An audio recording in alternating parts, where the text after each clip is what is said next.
पहिला चाहिँ वन झाँक्री बस्थ्यो अरे दामी रहेछ ल सबैतिर टल्किरहेछ हेर्नु त हेलो एभ्रिवान आज चाहिँ हामी जाँदैछौँ तेह्रथुम जिल्ला आठराई गाउँपालिकामा रहेको पर्यटकीय स्थल झाँक्री गुफा अनि हामी दुईजना छौँ अनि हाम्रो एकजना सर हुनुहुन्छ महेश सर त्यहाँबाट सीता मिस हुनुहुन्छ चारजना जाँदैछौँ आज बाँकी भिडियो बाटोमा र ठाउँमा पुगिसकेपछि हेरौँला सी यू गाइस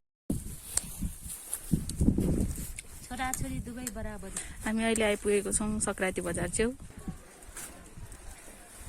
यो रहेको छ हाम्रो सङ्क्रान्ति बजार तेह्रथुम जिल्ला आठराई गाउँपालिकाको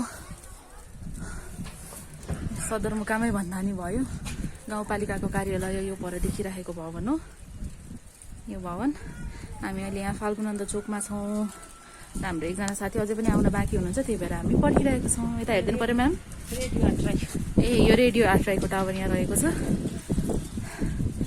यसरी हामी यहाँ अहिले यो बुद्धको प्रतिमाको छेउमा हामी सीता मिसलाई प्रतीक्षा गरिरहेका छौँ 1 घण्टा पर्खेपछि हाम्रो नेक्स्ट मेम्बरको बल्ल आगमन हुँदैछ खै फिट चेक अब हामी लाग्ने हो झाँक्री गुफातिर असर बाई बाई सी यू कहिले 23 गते परिचय गर्नु पर्यो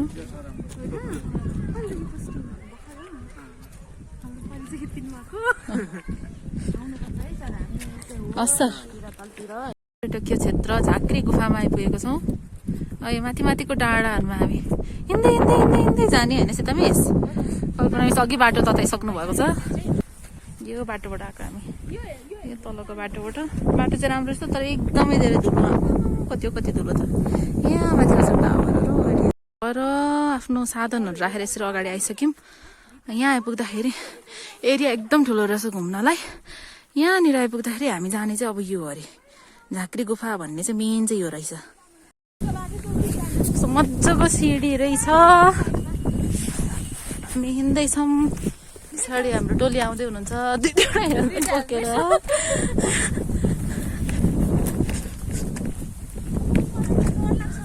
के लाग्छ अरे कल्पना म्याम तर साँच्चै राम्रो रहेछ यहाँ ठाउँ चाहिँ मन पर्यो मलाई अब यहाँभित्र हामी झाँक्री गुफामा इन्ट्री गर्न आँटेर छौँ सबभन्दा अगाडि हुनुहुन्छ हाम्रो सीता मिस एक दुई शब्द यहाँको भनिदिइहाल्नु त पहिला के अरे यो झाँक्री गुफाको किम्वदन्ती चाहिँ पहिला चाहिँ वन झाँक्री बस्थ्यो अरे त्यहाँनिर चाहिँ श्रीमतीहरूलाई बाँधेर राखेको छ भनेर यहाँ छिर्न नडराउने अनि पछि त्यो झाँक्रीको मृत्यु भएपछि चाहिँ यो खुला भयो झाँक्री भैन्जेल चाहिँ बाँधेर राखेको थियो यहाँ छिरेर चाहिँ सभा गर्ने ठाउँ भन्दा अलिकति फराकिलो ठाउँ पनि छ तल त्यहाँदेखि छिरेर चाहिँ निकै तल निस्किन्छ भन्ने छ तर म चाहिँ निस्किएको छु जुनको गेट चाहिँ तल्लोपट्टि हामी भिडियोमा देख्छौँ होइन अहिले हामी माथिल्लोबाट छिर्दैछौँ यतैबाट हामी फर्किने रहेछौँ छिर्न सकिँदैन रे तल्लोपट्टि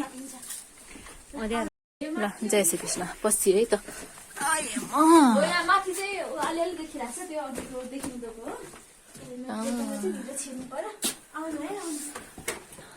हामी जम्मै हाम्रो सीता मिसको रिक्समा पसिरहेको भित्र ओ माय गॉड यति नै हो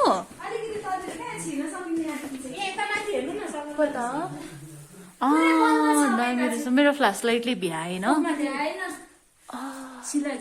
ओ माथितिर यो के होला धातुहरू हुन सक्छ यहाँ माथि भएको हामी यसरी भित्र पसेका छौँ ढुङ्गाको चेपमा छ गुफा त ढुङ्गाकै चेपमा त हुन्छ त के बोल्दैछु म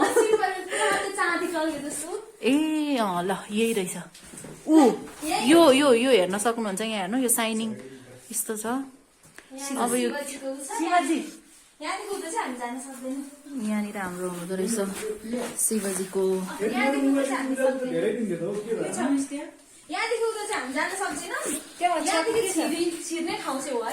यहाँबाट छिरेर अहिले हामी देखाउँछौँ उँधोपट्टि अर्को निस्किने ठाउँ जस्तो छ तर यहाँबाट छिर्न चाहिँ सम्भव म जत्रो ज्यानलाई त झन् रहेन रहेछ छिर्न सकिँदो रहेन रहेछ तर यहाँबाट तल्लोपट्टि निस्किने ठाउँ छ भन्ने चाहिँ हो यस्तै ढुङ्गाहरू टल्किरहेछ मजाले माथिसम्म छ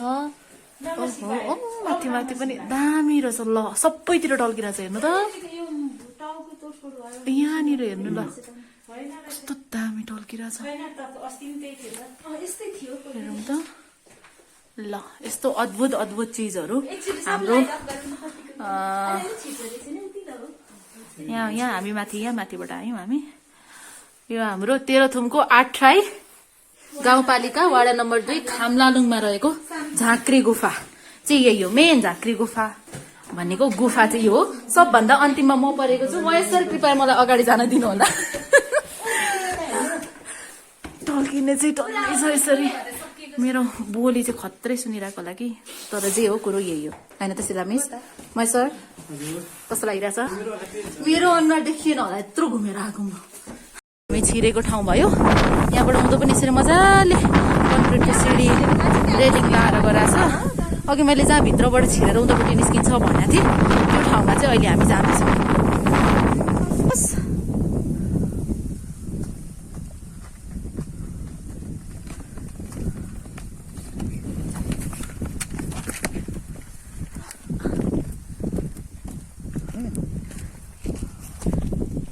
अब हामी यता जाँदैछौँ। कस्तो दामी रहेछ त ढुङ्गा यो पनि। म जे पनि दामी दामी मात्र भनिरहेको छु। अघि हामी भित्र छिरेको गुफा भएको ढुङ्गा चाहिँ यही हो है त। दामी छ सिडी माथिदेखि यहाँ तलसम्म। यस्तो उँधो जाने ठाउँहरू पनि रहेछ। अब यहाँ चाहिँ पूजा गर्ने स्थलहरू छ भनिएको छ। अघि माथिबाट छिर्ने भनेको, छिरेर निस्किने भनेको चाहिँ सायद यहीँ कहीँ हुनुपर्छ, यतै बिचतिर। यतापट्टि आछौँ।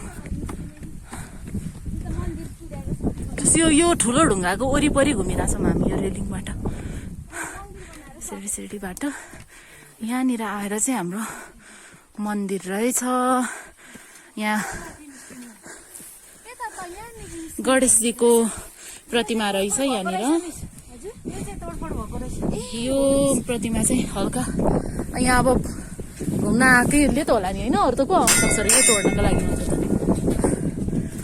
त्यतिका शेरावाली। आहा जय बजरङ्गबली, जय हनुमन्त। त्यही हो। हामी जम्मा जम्मी त्यो गुफामा छिर्यौँ होइन। त्योभन्दा बाहेक यहाँ अहिले डाँडामा आइपुगेपछि जम्मा जम्मी के काम भइरहेको छ थाहा छ? यहाँ चाहिँ मेरो सबै बाटोको धुलो लागेको छ होइन। अनि यहाँ के हुँदैछ म अहिले तत्कालै देखाउँछु।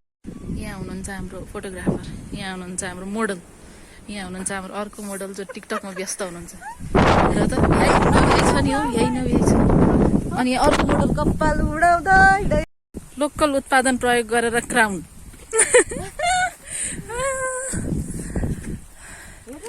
सरी यता मेरो पनि खिच्दिनु त।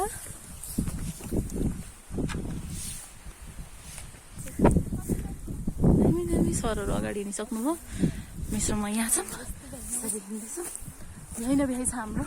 भिडियोग्राफर पाउनुहुन्छ तपाईँहरूले, यतिको भिडियोग्राफर पाउनुहुन्छ तपाईँहरूले। यो चाहिँ जाडो भए पछाडि यसरी हेलमेट लाएर हिँड्नुपर्छ। यता सरहरू हुनुहुन्छ। मेरो चाहिँ यहाँ पावर ब्याङ्क जोडेर हिँडेकोले हेलमेट टाउकोमा चाहिँ यसरी। अब हामी डाँडाकाँडामा टिकटक बनाएर अपलोड गरेर हिँडिसकेपछि यता त्यो सिलामसाकमा भएको एरियामा जाँदैछौँ। हामी यो बाटोबाट हुँदै झाँक्री गुफा भनेर यहाँ लेखिएको ठाउँमा आएको छौँ यो डाँडामा। अब यहाँबाट हामी यो सिलामसाकमा जुन यहाँ माथि डाँडामा देखिरहेको छ एउटा टावर पनि छ, त्यहाँसम्म जान्छौँ। यहाँ फुटबल ग्राउन्ड बनिँदै रहेछ। यहाँ तल हेलिप्याड पनि छ। यस्तै छ अहिले। यहाँनिर यो सायद के सङ्ग्रहालय हो? यो सङ्ग्रहालय अहिले हामी एकछिनमा यहाँ पनि जानेवाला छौँ। कुद्दै कुद्दै आएकोले यहाँ एकदम सास बढिरहेछ। अघि सुरुमा हामी गएको ठाउँ यो बस्ने ठाउँ भएको देखिएको। त्यहाँबाट यहाँ माथि डाँडामा गयौँ, त्यहाँबाट यो डाँडा हुँदै हुँदै यता आयौँ। यो डाँडाहरूमा बस्दै बस्दै अब यहाँ आइपुगेपछि चाहिँ यहाँको मेन आकर्षण भनेको चाहिँ यो सिलामसाकमा रहेको छ। यसलाई चाहिँ एसियाको सबैभन्दा अग्लो सिलामसाकमाको रूपमा राखिएको छ। यो चाहिँ यहाँ लेखिए अनुसार पाहिम परिवारबाट निर्मित सिलामसाकमा भनिएको छ। यहाँ सहयोगी दाताहरूको नाम पनि देखिएको रहेछ। सिलामसाकमा भन्नाले चाहिँ मृत्युको बाटो रोक्ने भन्ने अर्थ जनाउँछ भन्ने कुरा हाम्रो कल्पना म्यामबाट थाहा पाएको थिएँ।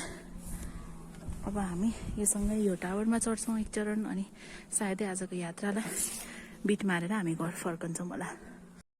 यो सिलाङसाकमा यहाँ फोटो सेसन चलिरहेछ। आजको मौसम चाहिँ अलिक धुम्मियो, नभए यता साइडपट्टि हिमालको दृश्यहरू राम्रो राम्रो देख्न सकिन्थ्यो अरे। हाम्रो यहाँ सीता मिस र यता कल्पना म्याम जो स्थानीय पढ्नुभयो उहाँहरूको भनाइअनुसार एकदमै राम्रो दृश्य यहाँबाट देख्न सकिन्थ्यो भन्दै हुनुहुन्थ्यो। तर यो धेरै समयको प्लानिङ पश्चात आज मात्र यहाँ आउने मौका मिल्यो। यो मौकामा ठिकै छ, मौसम यस्तो भयो नि, एकदम रमाइलो दिन कटाइयो आज। नजिकै हामी तलबाट झन्डै झन्डै 1 घन्टामा हामी यहाँ आइपुग्यौँ। यहाँनिर यो टावर रहेछ, यो टावरबाट तलको दृश्यहरू एकदमै राम्रो देखिन्थ्यो होला सायदै। तर आज हामी अब मौसम पनि उस्तै अनि आउने समय पनि उस्तै भएकोले गर्दाखेरि अलिकति दृश्य अवलोकन गर्न चाहिँ पाइएन।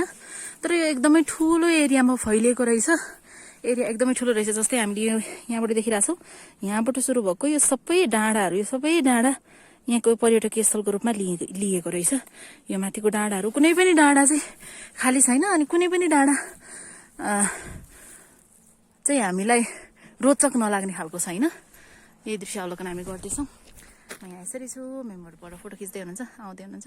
यो चाहिँ अघि पनि मैले भने एसियाको सबैभन्दा ठुलो सिलामसाकमा मानिन्छ यसलाई चाहिँ।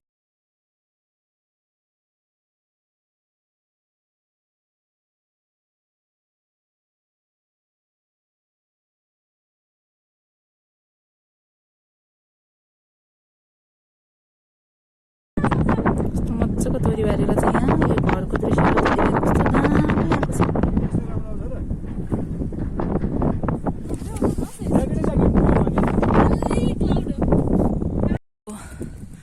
यो टावरबाट हामी यहाँ आइपुगेको छौँ अहिले।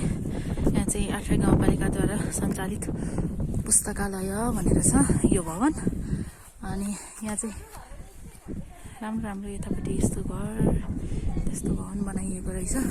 यहाँनिर चाहिँ सङ्ग्रहालयको रूपमा राखिने भनेर, ऐतिहासिक सामानहरू राखिने भनेर यो निर्माण गरिएको रहेछ। अब अहिले चाहिँ भर्खर सुरु गरेकोले गर्दाखेरि त्यस्तो धेरै व्यवस्थित बनाइसकिएको छैन अरे। अनि हाम्रो सीता मिसको भनाइअनुसार चाहिँ यहाँ एकजना कर्मचारी पनि राख्ने भन्ने कुरा चाहिँ रहेछ। तर आज अब शनिबार पनि भएर होला सायदै, अनि यो सुरुवाती समय भएर पनि होला आज चाहिँ बन्द रहेछ। यहाँ भित्रको दृश्य अवलोकन गर्न चाहिँ पाइएन।